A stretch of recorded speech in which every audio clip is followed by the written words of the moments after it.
Welcome back to More Fun with Finance. I'm Dr. William Elliott, coming to you from beautiful uptown Shaker Heights. Today we're going to talk about the material out of Chapter 13.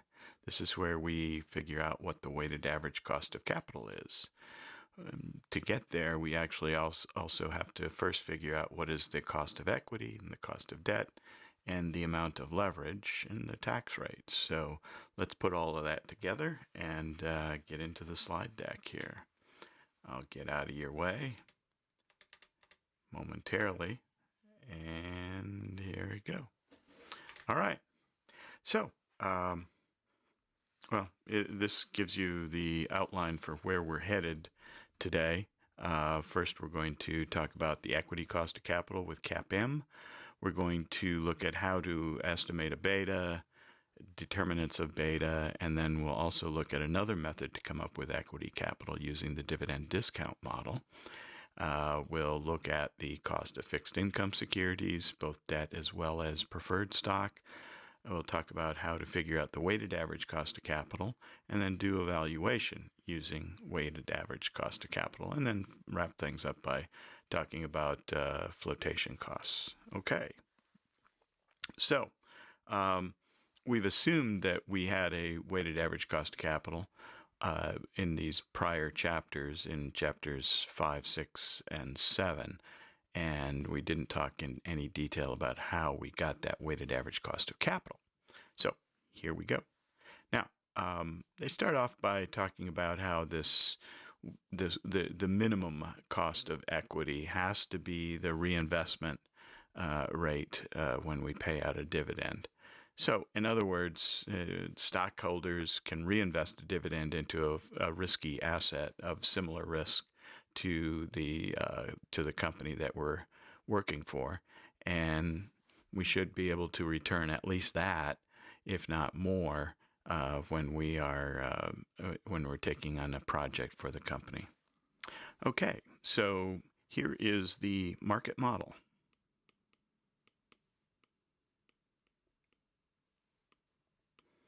That's to differentiate it from the theoretical version of CAPM, which actually has these expectation operators scattered throughout it. So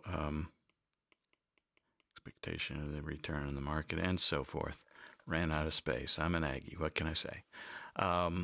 So this market model is the empirical version that we can actually plug figures into. And R sub S is the cost of the equity cost of capital, or the required rate of return on equity, however you want to state it. I use those somewhat interchangeably, so hopefully that won't be too confusing for you. R sub F is the risk-free rate. Beta is something that we'll need to calculate. And R sub M is the return on the market. And then again, here's R sub F again. So this thing in the parentheses, R sub M minus R sub F, is what's known as the market risk premium. All right, so to estimate the market model, we'll also need a beta. Now, beta is really the slope coefficient out of a regression, where we regress the market returns, we regress the security returns on the returns of the market. And when we have those data series, we don't even actually have to run the regression to get a beta. Beta can actually be calculated as the covariance, that's that COV, the covariance of R sub I and R sub M.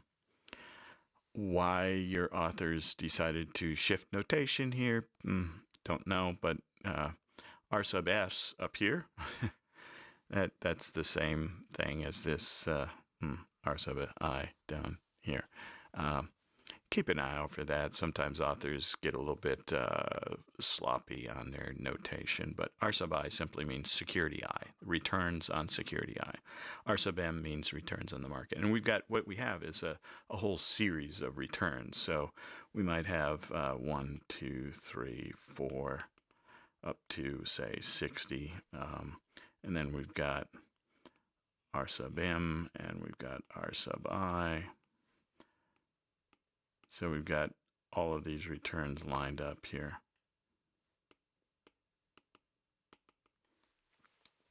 And let me get out of the way there.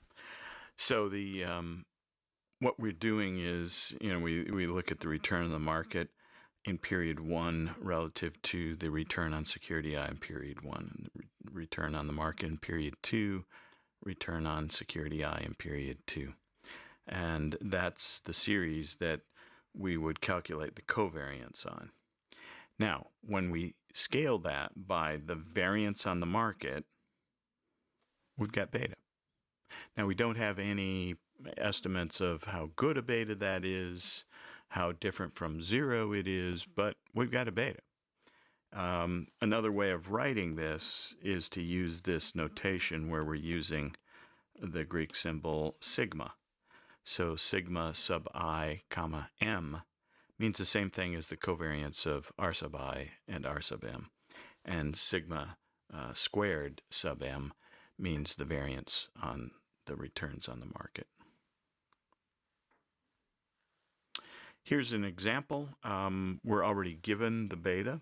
The beta is 1.5. The firm has 100% equity. So this is an all equity firm. Did you know how many firms do you think in the marketplace on a percentage basis have 0 long-term debt? What do you guess? 5? 10? Nope. It's closer to 25%. Interesting little tidbit, but it does seem to run in the face of efficient markets. Managers may be overly risk averse, and a large fraction of the companies have 0 long-term debt. They do have some short-term debt, but no long-term debt. All right, and then we also have a 3% risk-free rate and a market risk premium. Be careful here when you're looking at the return on the market is different from the market risk premium. If it says market risk premium, or abbreviated MRP, they've already subtracted the risk-free rate from that value. So, we could say it's 10 minus 3. That's return on the market, R sub M, minus R sub F. And that's the market risk premium. And in this case, that's 7%. Okay, so now all we have to do is just plug into our market model. And we have 3% here, 1.5 times 7%. That gives us a cost of equity capital for this all equity firm of 13.5%. So we're looking at several different projects that they might engage in. One of them, and we're assuming that each of these projects has a riskiness that's similar to the average risk of the firm's current portfolio of projects. So they all have a beta of 1.5. This is very important. We're going to talk about this a little bit later, about projects that have different levels of risk than the average riskiness of the firm's portfolio of other projects. We want to be very careful about what sort of cost of capital we use for those particular projects. Elsewise, we could make some serious mistakes, overlooking some good projects and actually taking on some not so good projects. All right, so here are these 3 projects, project A, B, and C. The initial cost on each of these is $100. And project A yields a $125 cash inflow in 1 year out. B is $113.50, and C is $105. So they've calculated an IRR and an NPV, but let's go in and do that ourselves. And okay. Let me close that out. Now we've got our calculator. Okay, so let's just use our, we could do this any one of a number of ways, but I'm going to put 125 as the future value. I'm going to zero out the payment, and I am going to put in 13.5 for the I, and we have one period. Now I'm going to compute the present value. 110.13, I'm going to change that sign, and then I'm going to do my NPV. I have a PV of the future cash inflow. Now I subtract off the 100, the cost, and I end up with $10.13. And we do a similar thing for the other ones. If I wanted to get the IRR, I would put in 100 for my PV. I already have that 125. Oops, sorry. I want a negative 100 for my PV. That's a cash outflow. I want a positive 125. I'm going to, again, stick that zero in the payment just to make sure that's clear. One period for N and compute my I. And I get a 25% IRR on that. So that all corresponds well with what we've seen in the, oops, here we go, what we see in the table here. And we could do a similar thing. It'd be a good exercise for you to stop the video right now and go through projects B and C and make sure that you get the same figures that are in this table using your financial calculator. So this is a plot of these projects A, B, and C relative to the security market line. Hopefully you remember the security market line from your introductory finance course. Security market line is the line on which all firms should fall if CAPM is the correct model. And so here we actually have one of our projects falls right on that. Projects don't have to fall on it, but firms do. The C project, which is the bad project, that's the one that has a negative NPV, and the IRR is well below our hurdle rate of 13.5%. So that falls below. And then project A is well above. That's the one with 25% IRR and a $10.13 NPV. So we should take on project B and project A. Project B is at the margin. It's interesting when we talk about projects that are near a zero MPV, you want to be very careful and use some of that security, what's the word I'm looking for, is sensitivity analysis, and make sure that most of it's going to be on the positive side as opposed to the negative side. Risk-free rate. This is a question that always comes up, not only the risk-free rate, but the market risk premium, or the return on the market. What do I use? And that's not prescribed by the model. So you're going to hear one person say one thing and another person will use something slightly different.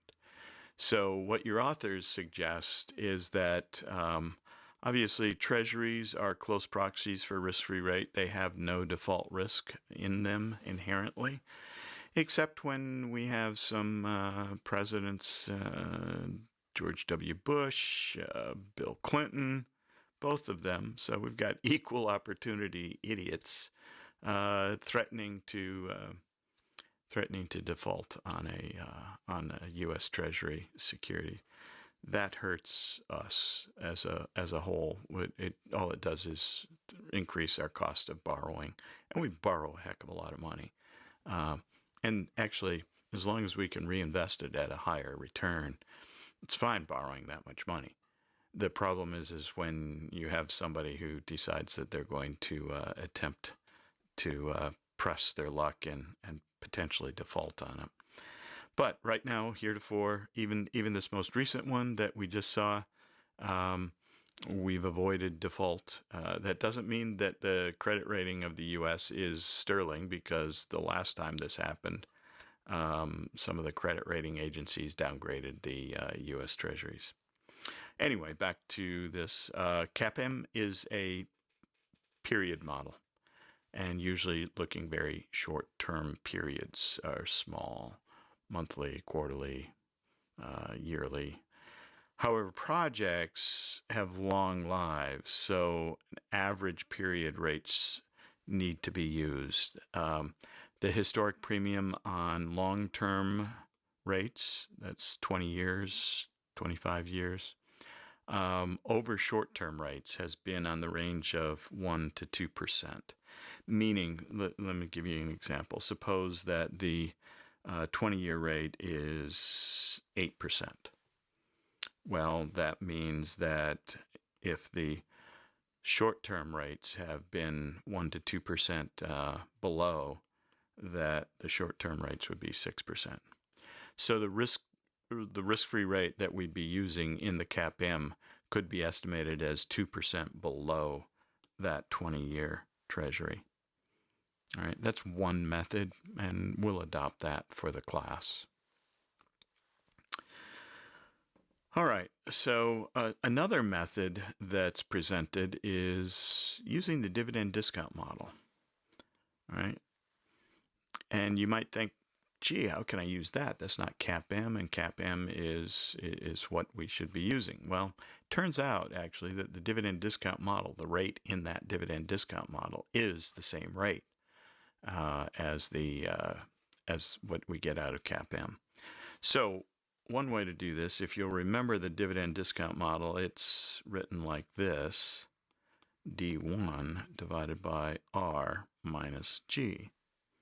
So if we do a little algebraic manipulation here, we end up with this. We can shift R around to the left-hand side and isolate it and solve for R sub S, which is our equity required rate of return. D sub 1 is next period's dividend on an annualized basis. Okay, next, not the prior ones, next one. G is the expected growth rate of the dividend stream. P sub 0 is the current price. Okay, so these two guys we can estimate with pretty reasonable certainty. This guy, that's a little dicier. You know, just like we have problems estimating what is the proper risk-free rate and what is the proper return on the market in the market model, we have problems estimating G in this method. So you're not going to get around the fact that these are estimated with error. So anytime you're doing an analysis, you always want to parameterize your cost of capital to account for that error. By parameterize, I mean simply putting a distribution around it. All right. As far as the estimating beta, we're going to use the market portfolio. Now, what is the market portfolio? Most people simply use the S&P 500 for the market portfolio. I wouldn't recommend using the Dow Jones Industrial Average. That only has 30 stocks in it. They're 30 big stocks, and they account for a large percentage of the economy. However, the S&P 500 has 470 more stocks. And down towards the bottom of those stocks, the smaller of those stocks, get to be pretty small. So we're actually capturing, certainly all the large cap, both value and growth. We're capturing a good chunk of the mid cap, and maybe even a few small cap. I haven't looked at the smallest of the firms in the S&P 500, but the S&P 500 is not based, the inclusion in the S&P 500 index is not based on market cap. It's based upon selection by a committee at Standard & Poor's. So it could be that there are some relatively smaller firms in that group. Beta is the sensitivity of a stock's return of a stock's return to the return on the market portfolio. How sensitive is it? And the beta of the market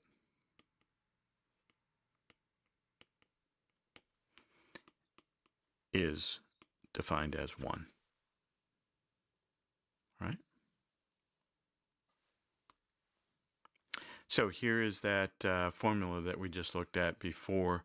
Covariance of the return on the security and the market scaled by the variance on the market. And that gives us betas. That gives us beta. If I were to draw it out,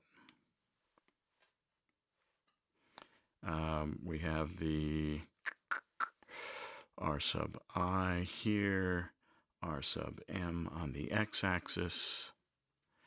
All right, and then what we would see is that each period we would find where is the return on the market and the return on security I, and we would put a dot there.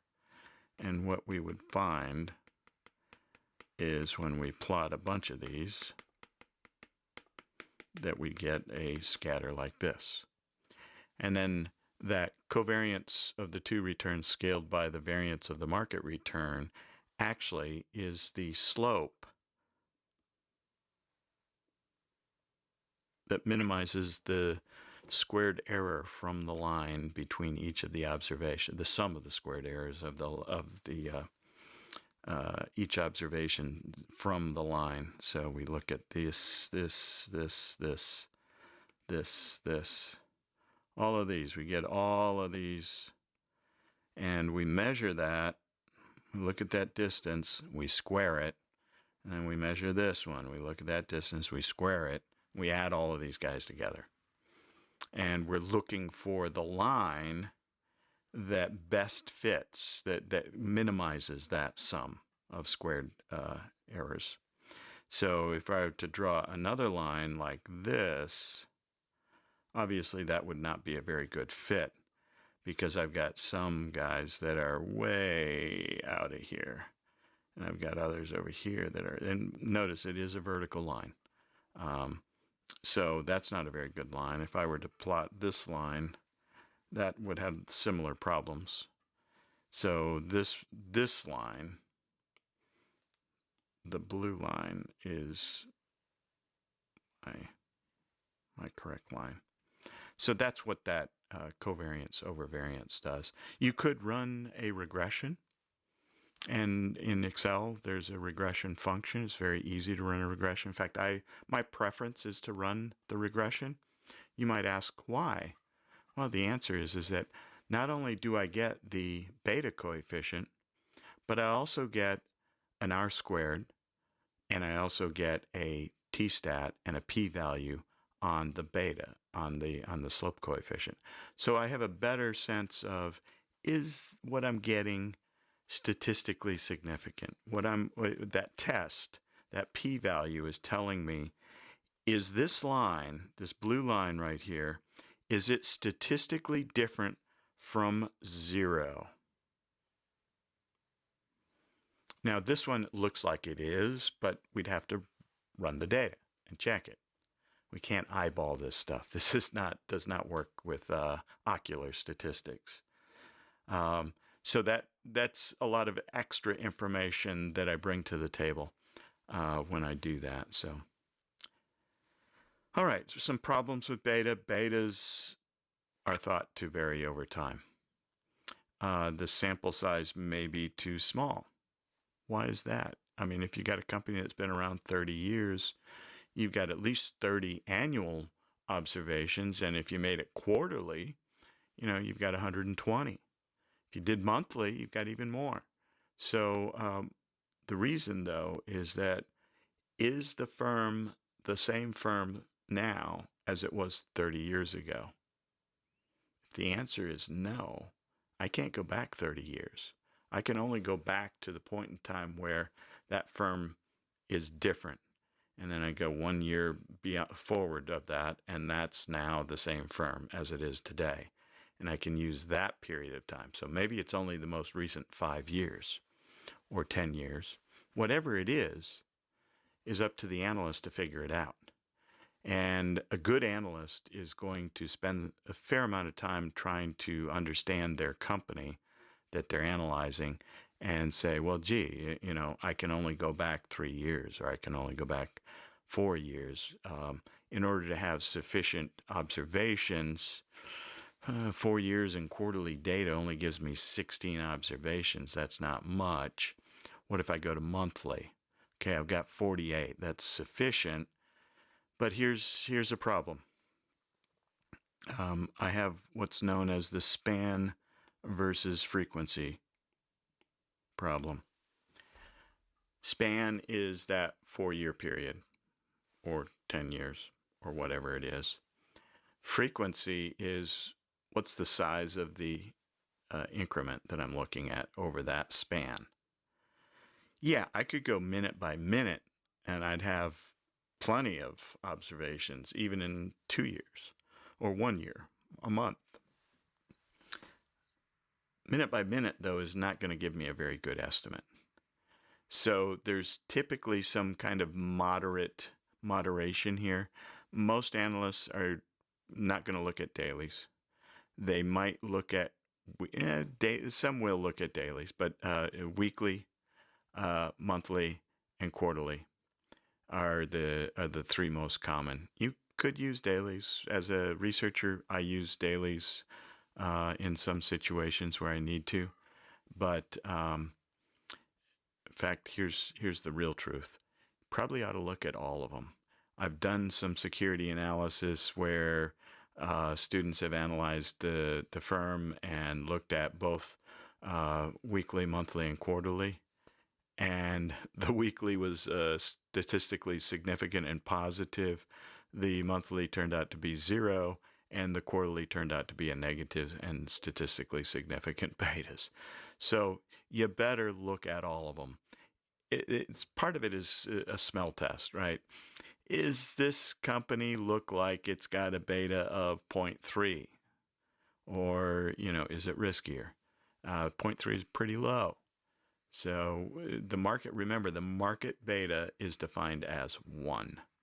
All right. So not all firms have to be right at 1. You might have some that are 2 or 1 3/4 or 0.4, 0.5.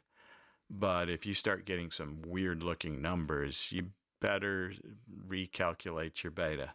Look at a different frequency. Maybe look at a different span. All right. Why do betas change over time? Well, part of it is that it's how we estimate it, just estimation error. But another part of it is that companies change over time.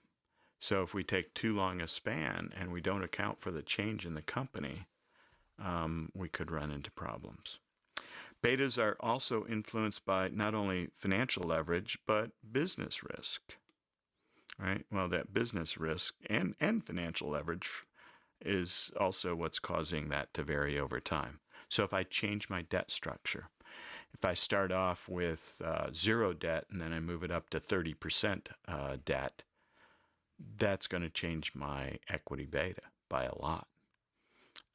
If I change the portfolio of projects that make up my firm, that's going to change my business risk, and that will also change my beta.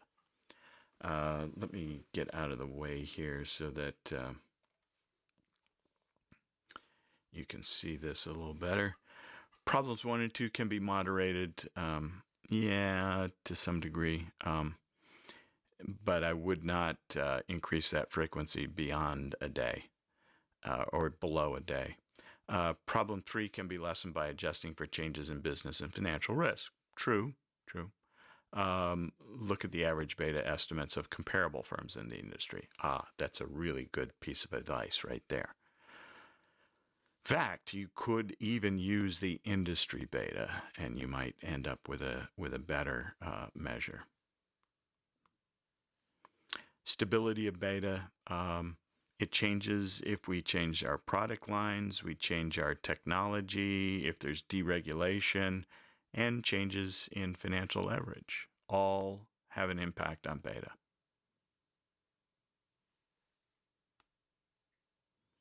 And as I mentioned earlier, you can use an industry beta. I would always calculate all of them.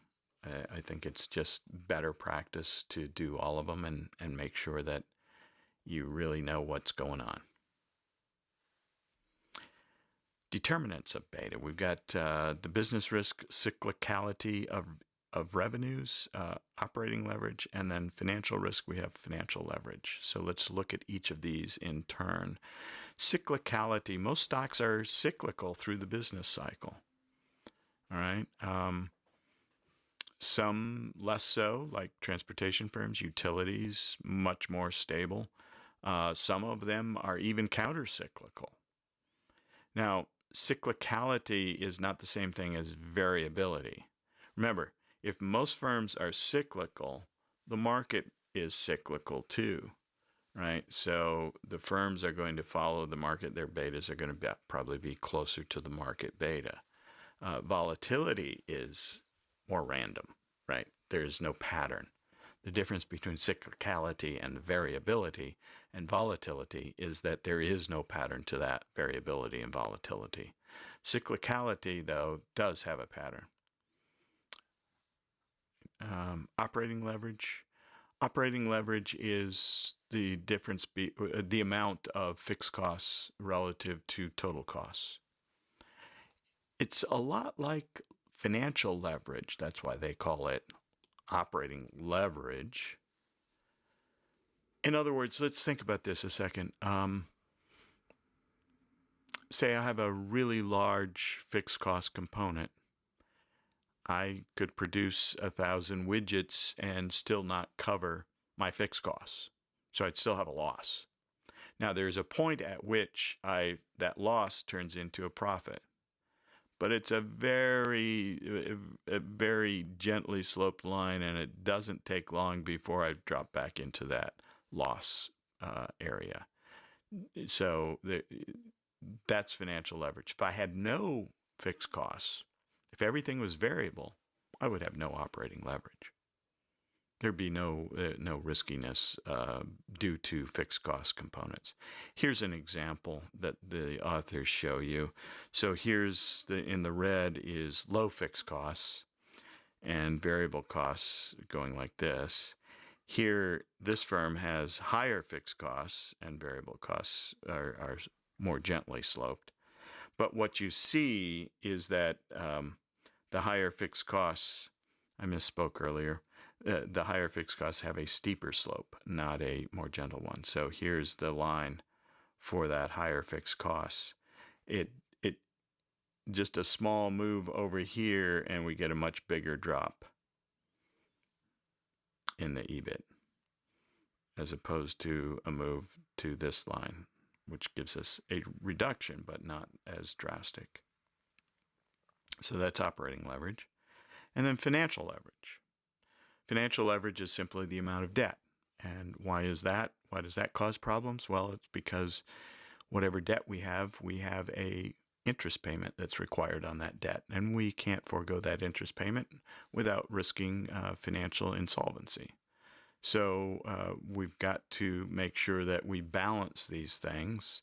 Firms with high operating leverage, in other words, high fixed costs, probably shouldn't use as much financial leverage.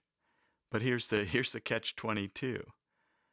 When you have high fixed costs, that means that you probably have a lot of plant, property, and equipment. Those assets are highly easily turned into debt because they can become a collateral for that debt. All right. So oftentimes you'll see a firm with high operating leverage and they have high financial leverage. Puts them right at the edge, puts them at a fairly high risk profile. So their betas are going to be considerably higher. Relationship between betas of the firm's debt and equity is given by this formula right here. So the asset beta is the weighted sum of the beta on the debt and the beta on the equity. And the weighting scheme is the percent of equity relative to the asset base and the percent of debt relative to the asset base. And you might note here that financial leverage always increases the equity beta relative to the asset beta. And we can go back and forth between the two. In fact, here's an example. The debt beta should be 0.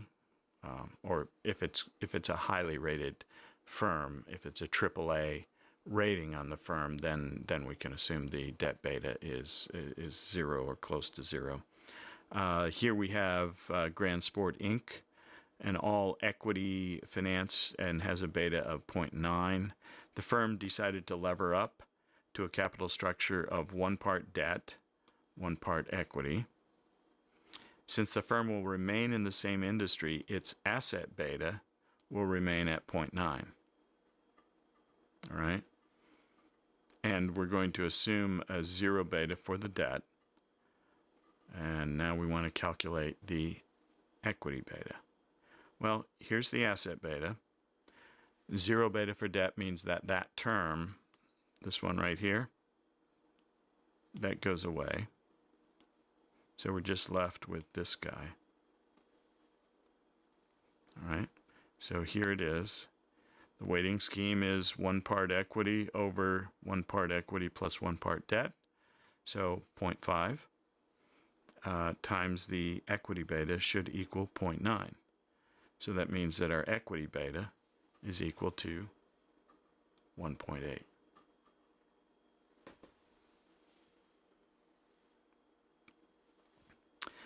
So this dividend discount model as an alternative, I mentioned that earlier, and we can use that to calculate the cost of equity capital. Sometimes that's a little easier depending upon the firm. Now we get into what I mentioned at the very outset was that, remember we had that project A, B, and C. They all had a risk of 1.5 beta. So they all were on a vertical line. So that vertical line and it lined up with the firm's beta. That was here. So we had C down here, we had B here, and we had A up here. Suppose that our projects have a beta that's different than the firm's beta. And that happens, right? You don't even have to have a conglomerate to have that, but certainly a conglomerate is going to have that problem. You look at GE, the cost of capital for their jet engine division is very different than the cost of capital for their light bulb division. So what do you use? What's the proper thing to use? Well, the proper one to use is for the project that you're analyzing. If you're in the same business doing the same thing with a small tweak, then you're probably safe using the firm's beta. But if you're taking on an entirely different type of project and you're pretty sure the risk is different, then you shouldn't be using the firm's beta to calculate your equity cost of capital. Here's why. Because if we use, see this dashed blue line here? If we were to use that as the hurdle rate, we would only take on projects up here. Let me change the color. We'd only take on projects where I'm putting the orange. Well, the problem with that is that this area right here, all of these projects here, are bad projects. They're not positive NPV projects, given the level of risk that they have. And we'd be taking those on. So we'd be taking on some bad projects. They're riskier, and yet when we use our firm level cost of capital, it looks great. But we should be using a higher cost of capital. Then we're also foregoing these guys over here in the red. They're above the SML, meaning that they are positive NPV projects. But because we're using that dashed blue line hurdle rate right here, we're not taking them. So we've got the worst of both worlds. We're taking on some projects that we shouldn't take on because they're negative NPV. We shouldn't take them on. They look good with the firm cost of capital, And then we're missing projects that are of lower risk that we should take on because, again, we're using the firm's cost of capital. So answer to this question is do not use the firm's cost of capital if you think the risk of the project is different than the average risk of the firm's projects already.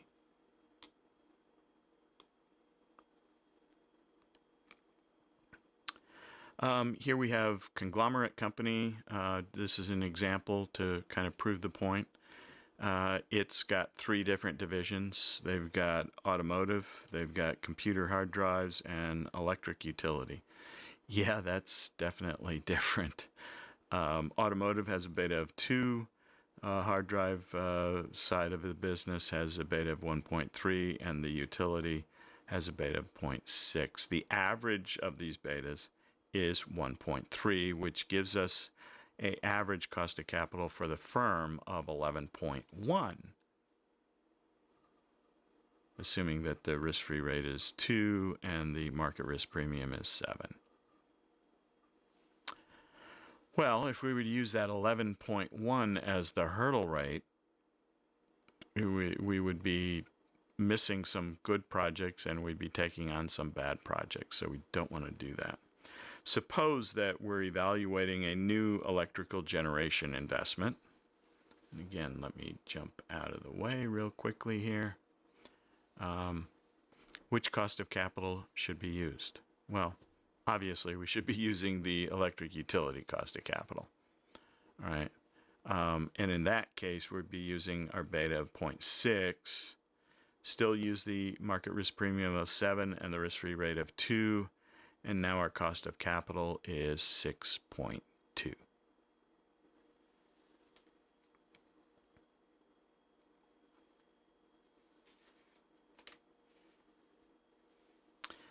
Debt. How do we deal with debt? What's the cost of debt? Simple answer, and it's not exactly right, but as long as we are not too far above an optimal level of debt, look at the yield on current debt. It's a pretty good proxy. Don't look at the coupon on that debt. Look at the yield, because that tells you what the current market is. If you look at the coupon, remember that thing was issued probably 10 years ago, and markets were very different. The market rate on debt was quite different. So you want to look at the current yield to maturity on that debt. You also have to adjust that yield because interest costs are tax deductible. So that's going to lower the cost of debt. Preferred stock, we can do that same little hat trick that we did with the dividend discount model. Remember, preferred stock, the value of preferred stock, I don't know why they're using PV, is the dividend scaled by the cost of capital for preferred stock. It's a perpetuity, right? That's the formula for the perpetuity. Okay. Now all we're doing is multiplying both sides by R, dividing both sides by P or PV, and we end up with this animal over here. So we take the dividend on the preferred stock, and that would be next year's dividend. Typically, it's not a growing perpetuity. It's a level perpetuity. And divide that by the price. And that would give us our cost of capital for preferred stock. Weighted average cost of capital. Now we're finally getting somewhere. So now we've figured out how to calculate the required rate of return or the cost of equity capital. We've got the required rate of return on debt or the cost of debt capital. And we've got taken care of the tax deductibility of interest. That's 1 minus the corporate tax rate. We have the ratio, the percent of the assets that are financed with debt. We have the percent of the assets that are financed with equity. And all we have to do is do the algebra. So here it is in kind of a shortened version. And there you go. Easy peasy. So the value of the firm is the present value of its expected future cash flows discounted by WACC. And now that we've got, remember what we just talked about. If they're all discounted by WACC, it means that all of the projects are of similar risk. Maybe they're in the same line of business, that sort of thing. That also brings up an interesting concept, is that basically the value of the firm is the present value of all of the firm's projects. That's what that line says.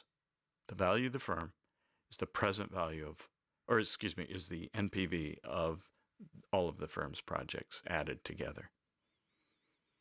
To find the equity value, we need to subtract off the value of the debt. And again, this is a market value. Too many people use the book value. And depending on how old the debt is and how much interest rates have changed in today's market, you better use market value. The old debt is quite expensive, right? Because is quite cheap because it has a much lower coupon.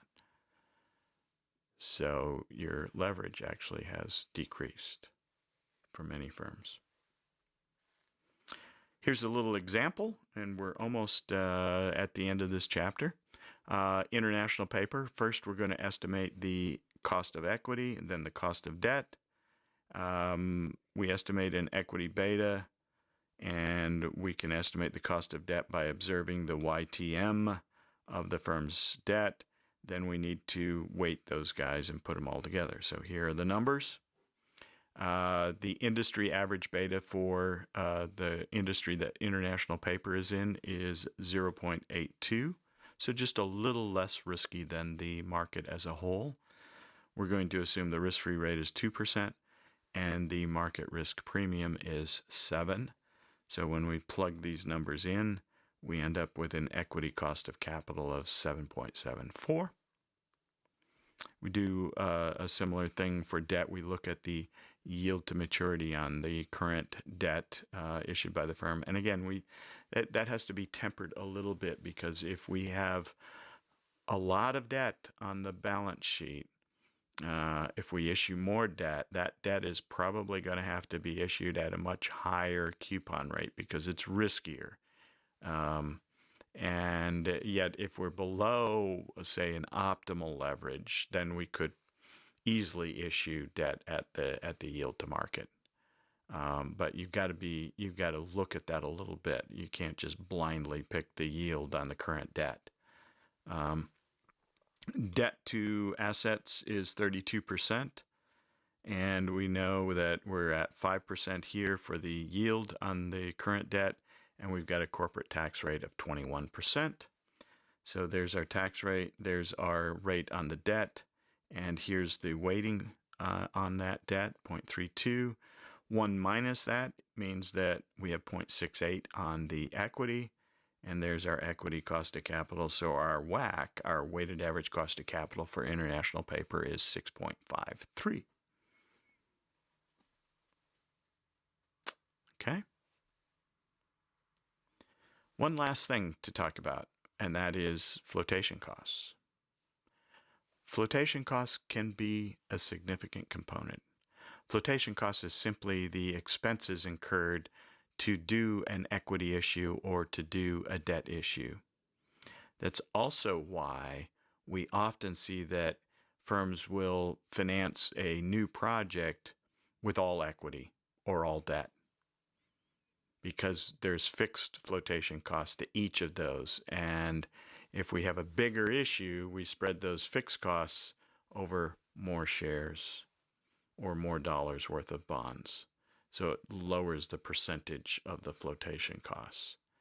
So while it would be ideal if we knew exactly what leverage we should have, and this is coming up in the next chapters, we're going to talk about capital structure and all of the theory behind that.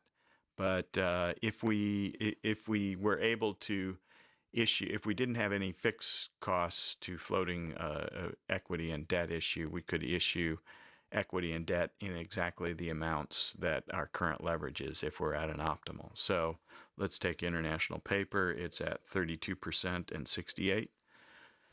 So whatever amount if we needed to raise $1 million, we would raise $320,000 with debt and $680,000 with equity, and we'd be able to keep our leverage right at that 68-32. But in the real world, it doesn't work that way. Those fixed costs or those fixed expenses are quite significant. Now, how do we figure out how much we need to raise to actually do the project, given that we have these flotation costs? Well, if we take the proceeds that we actually need to do the project, and we divide that's a division right there, we divide it by 1 minus the percent of the flotation costs. That will give us the amount that we actually have to issue in order to have sufficient funds to do our project. If we are issuing both equity and debt at the same time, we would do some sort of weighting scheme like this, where F sub S is the flotation costs on stock and F sub B is the flotation costs on debt. S is the amount of stock relative to the value of the project, and B is the amount of the bonds, dollar amount of bonds relative to the value of the project. And that would give us the overall percent flotation costs for that particular issue. And there we have it. That is the end of chapter 13.